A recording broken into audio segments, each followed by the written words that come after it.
Every single time I think I'm done talking about Marathon, something happens, something goes down, and it brings me back, and I want to discuss it because my last couple of videos, I had pretty much come to the conclusion that after Marathon Season 1, I was going to be done with the game, right? After they do their first wipe and they reset everybody's vaults and progress and their faction upgrades and so on, that I was pretty much done and satisfied with my playtime. And that was the case. I hadn't played Marathon for quite a number of weeks after the reset or like leading up to that. It was pretty much after I defeated the compiler for the first time that I kind of realized that, yeah, I've had my fill, and unless there is new content to experience, like, I don't need to play this game anymore. So I was pretty much done in the weeks leading up to the end of Season 1, and then the wipe came, everything happened, they reset the vaults, progression, everything, and I just hadn't touched the game for at least a couple of weeks. But then I started hearing what was going on at Bungie. Obviously, if you've been keeping up to date with the Destiny 2 situation, I don't know anybody who's not heard about what's going on, but that game is ending,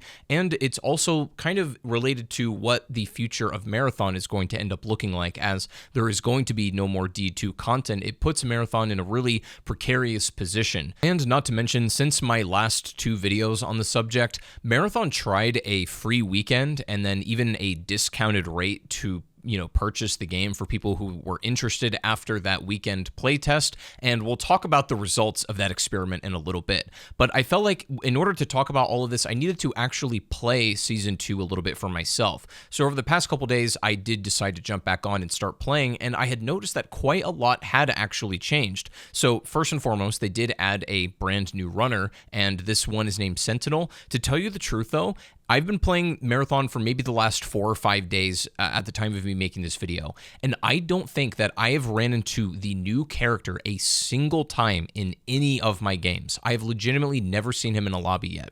I don't know if he's just not very good, or people don't like playing him, or they're happy to stick to their mains. I don't really know what the situation is, but there's a whole new character in the game that I see virtually none of. So, okay, there's that. I mean, in terms of new content, that's not exactly their best example. There is also a nighttime version of Dire Marsh, which is actually a new map. Originally, I was skeptical about this. I was like, oh, it's just Dire Marsh, but with a nighttime background and skybox instead. Not really the case. It actually is a very different map, and there is new content on here. So to explain nighttime Dire Marsh, imagine the original map. However, this time you can kill UESC and collect these little keys, right? You can stack these things and do a variety of tasks or objectives around the map with them. They can let you into certain areas or get you, otherwise inaccessible loot. But one of the coolest things that this system does is allow you to go into the upper sections of Complex. And this is the stuff that I actually kind of liked. And as I was playing it, it kind of made me think that it's more reminiscent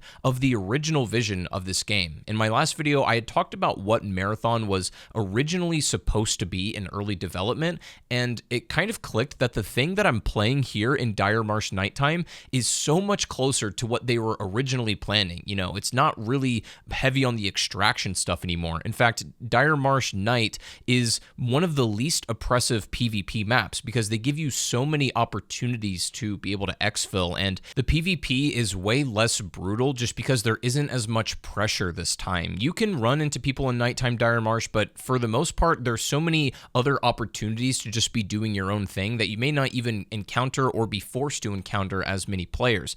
But the nighttime Dire Marsh section has the stuff that I really like, where you can access this secret area by getting these keys, and then you can explore in here, find different locked doors that you can open by shooting these buttons. You can even do an entire mini boss fight, and there's also secret numbers that you can find with this special dark sight scope that can give you another additional secret loot room. Now, these are the kind of secrets and hidden areas that Marathon was originally planning on focusing on. This is the kind of stuff that the game was supposed to be from the start, and it's what I actually ended up enjoying the most. I do have to honestly say that I was initially unimpressed at the prospects of a nighttime Dire Marsh just because I didn't really care for the map in general, and playing it at nighttime just wasn't as exciting to me. But not only is there these additional secret areas to explore and uncover that just feel like a lot of fun to first encounter, but also there's an entire new enemy type, kind of. There's these anomalous husks that you can find within the lab, and they also do appear in other various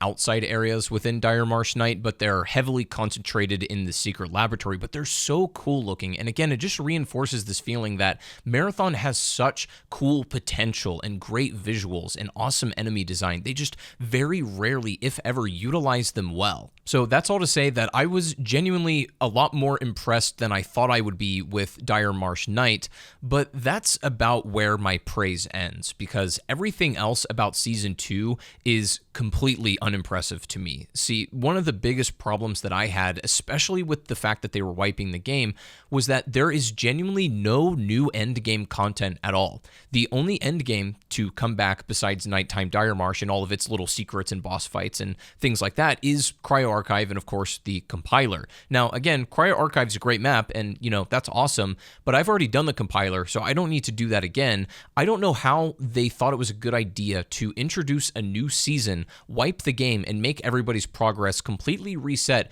without introducing a new pinnacle to work towards. Now, if you play Marathon or know anything about the compiler, then you know how much of a grind it is to be able to access this boss fight, which is why they spread it out so that you can retain your progress towards the compiler between seasons, which I guess I understand, but I feel like with every season, it would make more sense if they had a pinnacle boss or at least an end game area for each season specifically. Season 1 would have been the compiler with Cryo Archive, and then Season 2 should have been something else. And now, I understand they keep your progress over the codexes so that you can access the compiler in any season, but that doesn't take away the fact that it's still the same end game content from Season 1. I have no reason to grind for it because I've honestly already done it, and I just don't need to do it again. If there was another version of endgame content, maybe a new map that wasn't Cryo Archive and a new final boss that was something else, then I could maybe see myself realistically grinding towards something like that again. But I just have no desire to play more Cryo and get back to the compiler. I just don't care. Number one, I've already done it, but also Cryo Archive plays as sweaty as ever now, and it's just not really a fun experience anymore. That was probably my biggest disappointment, I would say, with Season 2, was there's no new endgame content to speak of. And the other thing they did that was quite significant in terms of updates is they added a brand new mode that was a sponsored survival thing. Now, it's interesting because this is actually what I was talking about in my last video on it, I believe, was I was saying how it could be interesting to put this game into a setting where it's more cooperative survival-based and you get loot sort of based on that. Now, they have that with Dire Marsh and Perimeter they've done recently. The problem with these modes is that they are so half-baked and they feel like a extremely rough first draft of a mode that could actually be exciting in theory. It's just not there at the moment. It feels like version 1 of a very rough test of what this could be. Not to say that it's completely terrible or doesn't have potential. It certainly does. It's just not there yet. The pacing can be super awkward and lack tension and be a little bit boring, especially on Perimeter. Like, the whole premise is that it's only you and your team, right, on sponsored kits. There's no other runners to deal with, so it's a much safer way to play the experience, and it's kind of a PvE light mode. It's kind of what it's getting after, but again, the idea is there, it's just very half-baked. You can tell much of the mechanics are still built around extraction. You get warnings to find an exfil, even though you literally can't exfil until the very final one, but not to mention, perhaps the biggest issue that this introduced is it completely obliterated the player economy. So there's been a couple things that's happened since I started playing. I missed the first couple weeks of Season 2 when the new update came out, and there's this new system called Cradle where you can add like XP bars to very certain stats that you can have. It's just a more granular way to upgrade your character instead of just doing the static things on your faction tree. You can actually like pick and choose what you want to upgrade a little bit more. It's just based on like overall XP, and it's actually a really cool system. And again, it's more akin to what the original vision of Marathon was supposed to be to begin with. So it's a good step in the right direction, I would say. But unfortunately, the XP rates that they buffed in order to make the onboarding experience for new players just a bit easier, and combined with the fact that you could absolutely abuse the sponsored PvE survival modes, the player economy and loot pools got so bad that they had to release a statement saying that they are now nerfing Cradle XP, and they are basically kind of nerfing the loot runs that you could do on these sponsored modes to make it less lucrative, I would say. But all that really did in effect was that the top top players who are playing literally every day and already grinded it when it was abusable are so far ahead on the power curve compared to even someone like me who plays it a lot but missed the, abusable XP window, and I didn't level my stuff up in time, so now I'm really behind. But this is all to say, outside of Cradle, that new system, which I do really like, and Nighttime Dire Marsh, which surprised me how well I was going to like it, and it's mostly because of all the new little secret mechanics and cool things that you can do within it. Outside of that, the Season 2 content was immensely disappointing, especially with no new genuine endgame content. It really hurts, and it kind of makes you think, why did they even bother wiping the game to begin with if what you're working towards is ultimately the exact same thing? It's a game that doesn't respect your time in that sense, and that is sort of the issue that I had with it and why I quit at the end of Season 1. But in returning to it in Season 2, nothing's really changed. I don't see myself playing this for very much longer because I have nothing to grind towards ultimately that I haven't done yet. I don't really just want to keep going to the cryo factory, the lose everything factory every single day, and I've already done the compiler, so I don't need to do that again. I just don't really get why they decided to release a new season without new endgame content. Those things just go hand in hand, and it seems just foolish to not have new endgame content to grind for when a new season drops. I don't know. It seems obvious to me, but I guess it isn't. So overall, I'm not terribly impressed with Marathon Season 2. Outside of, a couple little bright spots, it's just not exactly what I think anyone was looking for, and I don't think it's enough to cut the mustard as far as what players are wanting or even to turn this game around. Marathon, over the last couple weeks, tried a free weekend in which you could play the game totally free and then even get it at a discounted rate. And you can see to this day on the Steam player counts, it was the best they've done since the launch of the game, but that didn't last very long. Very quickly, the player count rapidly returned to levels where we were at the end of Season 1, which, usually hovers around 9 to 10, maybe 12K players on any given day, which is the core player base now. It seems to have plateaued there and is not really going any lower than that. But it's the end of Season 1 numbers, and that's not really moving the needle as far as I'm concerned. The problem is Marathon is having a massive identity crisis because it has no clue what it actually wants to be anymore, and that's especially apparent with Season 2. Does it want to be a PvE survival mode?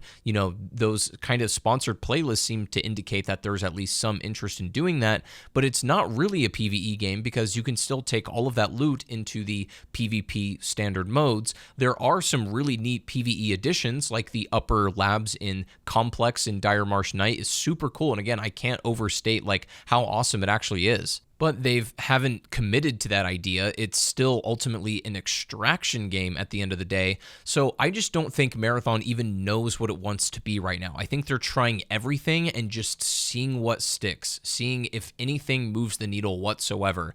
Despite a free weekend and all of these different modes that kind of go away from the original extraction formula they launched with, it's not really done anything, which is unfortunate because, again, I've said even in my other videos, it's a game that from its core and first principles I really like. If you think about Marathon as a box of Legos, just in its entirety, its gunplay, the actual weapons themselves, the aesthetic, the look, the vibe, the equipment, all of that stuff, just everything in its totality. If you think about that as a box of Legos, I think Bungie has a great set of Legos on their hand. But with Marathon, they've never been able to put them together in the right way. They've never put them together in a way that's extremely compelling or something that absolutely works. They've tried a bunch of different things, but they're, half-baked attempts, and they need to commit to a certain build because it would be wasteful to not do anything with the Legos, but at the same time, they've never put them together in a way that has worked for a lot of people. But what really inspired me to go back to Marathon and check out Season 2 was the fact that Bungie, at the end of this month, is allegedly going to be laying off about half of its staff, with the end of Destiny 2 happening, even though Destiny's reported very strong and healthy healthy numbers in its final update, which is great, but that doesn't change the fact that, Sony is still moving forward with these plans to cut down Bungie quite a bit. I think some people have the misconception, and it's unfortunate because, the Destiny community is extremely passionate about keeping their game alive, and we've seen that with the player counts and how this update did. But, things are extremely bureaucratic when it comes to video game development, and when you're talking about companies this large, things move very slowly. And even though that, Destiny reported probably better numbers than they were even expecting, the ripple effects of that would probably not be seen for multiple years to come, if ever, really. So I'm glad Destiny had an amazing send-off, but that also leaves Marathon in a really strange position, because I wonder if they're trying to get Destiny players on Marathon, and that's why they've made some of the choices they have with the updates and especially adding more PvE-oriented modes and things like that. I don't know, but either way, it doesn't really seem to have had the intended effect as far as I can tell. And to tell you the truth, I'm not sure what it would take to get people back on Marathon, but I also wonder, is there going to be any reason to? After playing Season 2, I'm pretty much over it now. Again, nothing to grind for, and I'm just not overly impressed by everything else with Season 2 outside of a couple little things. But really, it's a shame because, again, I like the Legos they have. They've just never put them together right, and I hope they can one day. I don't know if that will ever happen, especially with their staff being cut down significantly at the end of this month. It just doesn't bode well for the rest of it. But if you were curious about how Marathon was doing and wanted to see what Season 2 is like, or if you were missing anything, if you are more PvE oriented, you might find a few things that you actually like quite a bit more than maybe what you played in Season 1. But if not, I honestly don't think that Marathon Season 2 was anything spectacular or anything to write home about, honestly. My prediction is that over the next couple of months to potentially even the next year, Marathon is going to get updates that skew much more heavily in the direction of PvE. This might end up becoming the spiritual successor to Destiny in a way, where at least a lot of the, PvE-oriented people that maybe were working on Destiny will find their way over to Marathon, and that will kind of, rub off on this game. I think that they're probably going to pull away from the extraction stuff, or at least the heavy PvP stuff a little bit, and the reason for that is they really have no other choice given the player base on it. Oh, another thing I did want to mention is that as I've been playing Season 2, the queue times for getting into games has been way longer than it ever was in Season 1. There's times where I can hardly find a lobby, even in normal hours of the day. And they also do this thing that's really annoying where they rotate Dire Marsh day and night in and out. You can't play both at the same time.